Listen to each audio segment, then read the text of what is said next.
வேலூர் மாவட்டம் காட்பாடி அருகே விவசாய நிலங்களுக்குள் காட்டு யானை கூட்டம் புகுந்ததால் வெடிகள் வெடித்தும் பனை மரங்களுக்கு தீ வைத்தும் ஊருக்குள் வராமல் தடுக்கும் பணியில் கிராம மக்கள் ஈடுபட்டனர்.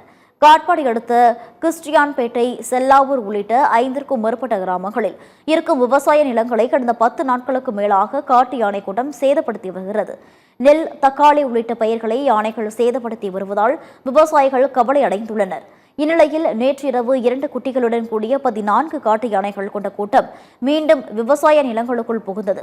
இதனால் அச்சமடைந்த மக்கள் யானைகள் குடியிருப்பு பகுதிகளுக்குள் நுழையாமல் தடுக்கும் வகையில் வெடிகள் வெடித்தும் பனை மரங்களுக்கு தீ வைத்தும் தடுப்பு பணியில் ஈடுபட்டனர். யானை எங்களுக்கு ஒவ்வொரு வருஷமும் வருது. யானை கூட்டமாக வருது. வனத்துறையிலேருந்து வந்து போயிட்டுருக்கு. நம்ம விளைநிலங்கள்லாம் சேதப்படுத்திட்டு மக்களை அச்சுறுத்த வரைக்கும் போயிட்டுருக்கு. ஆனால் இதுக்கான முயற்சிகள் வனத்துறையும் நாங்களும் போராடி பண்ணிகிட்டே இருக்கோம். ஒவ்வொரு வருஷமும் இது மாதிரி தான் வந்துட்டுருக்கு. ஆனால் இது நம்ம தமிழ்நாடு அரசும் இது முயற்சி எடுத்து நம்ம வனத்துறைக்கு அதை அப்புறப்படுத்தி அனுப்பணுன்ற எங்களுடைய கோரிக்கை, கிராம மக்களோட கோரிக்கையாக இருக்குது. ஆனால் யானை ஒரு 10-15 நாளாக ரொம்ப தொந்தரவு பண்ணிட்டுருக்கு. தக்காளி போட்டிருக்கோம், கத்திரிக்காய் போட்டிருக்கோம், தென்னை மரம் சேதப்படுத்திச்சு. தக்காளி பார்த்திங்கன்னா ஒரு 300 கிலோக்கு இப்போ சேதம் வச்சிச்சு சார். இப்போ பார்த்திங்கன்னா ஒரு 4-5 பஞ்சாயத்து சேர்ந்து தான் இதை விரட்டுறோம். டெய்லியுமே விரட்டுறோம். பட்டாசு விடுறோம், தீ வைக்கிறோம்.